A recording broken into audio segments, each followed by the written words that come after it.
Olá, eu sou Carlos Cabral e esse é o Cyber Morning Call, edição de 26 de setembro de 2023. Pesquisadores da Threat Fabric documentaram ontem 3 atualizações no Xenomorph, um trojan bancário para Android, originalmente identificado em fevereiro do ano passado, e que além de sobrescrever a tela do aplicativo bancário de interesse do atacante com uma tela falsa para assim roubar os dados da vítima, ele possui uma série de funcionalidades para controlar o aparelho e desabilitar funcionalidades que permitiriam detectar sua atividade. A nova variante da ameaça foi enriquecida com 3 novos recursos.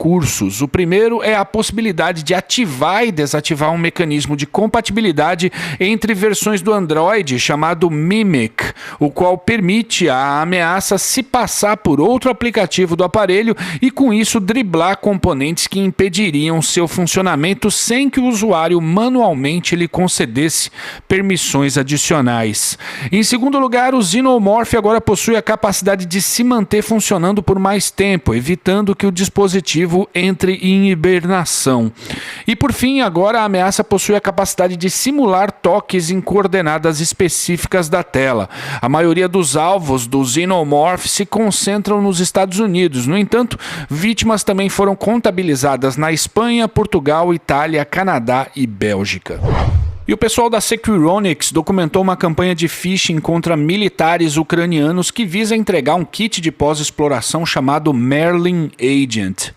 Bom, campanha de phishing no contexto dessa guerra é algo que acontece todo dia. No entanto, desde agosto que pesquisadores têm notado o uso desse kit no conflito. O Merlin Agent é um framework de comando e controle de código aberto que é uma alternativa a outros tantos como o Cobalt Strike e o Sliver. Nele, os operadores da campanha podem parametrizar e empacotar seus próprios payloads que, ao serem abertos na máquina da vítima, permitem a execução de uma série de comandos e ameaças adicionais, de modo que, assim como outros frameworks de pós-exploração, o Merlin Agent é muito útil para escalar privilégios e se movimentar pela rede atacada. Nessa campanha, os operadores da ameaça se baseiam em arquivos no formato CHM disfarçados de documentos técnicos sobre drones. Ao abrir o anexo CHM, é executado um código em JavaScript de seu interior, o qual, por sua vez, executa um código em PowerShell que estava ofuscado dentro do JavaScript. E esse script em PowerShell que baixa, decodifica e instala o Merlin Agent no alvo. E a Group IB publicou um relatório hoje sobre uma infraestrutura operada por um adversário catalogado como Shadow Syndicate, a qual foi usada durante um pouco mais de um ano inteiro para infectar ambientes com 7 famílias diferentes de ransomware.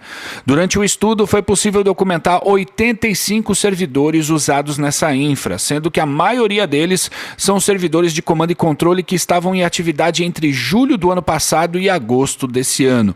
Pelo menos 52 dessas máquinas eram servidores Cobalt Strike, entretanto também foram identificadas máquinas baseadas no Trojan Nice ID e no framework de pós-exploração Sliver.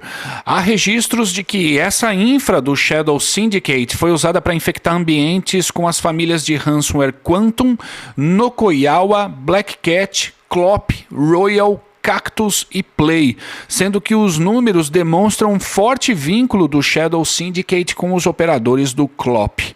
Os pesquisadores não puderam confirmar isso, mas eles dizem que a situação sugere que o Shadow Syndicate seja uma operação de Initial Access Broker, ou seja, aquela em que a quadrilha invade o ambiente de múltiplas empresas e negocia esse acesso com os operadores do ransomware.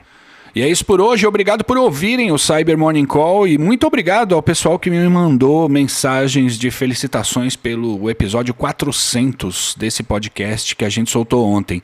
Queria agradecer também ao pessoal da Tempest que me mandou um bolo ontem, um bolo de chocolate, estava uma delícia. Valeu mesmo, muito obrigado a todo mundo e tenham um bom dia. Você ouviu o Cyber Morning Call, o podcast de cibersegurança da Tempest. Nos siga em seu tocador de podcast para ter acesso a um novo episódio a cada dia. E para saber mais sobre a Tempest, nos siga no Instagram, Twitter e LinkedIn ou acesse www.tempest.com.br.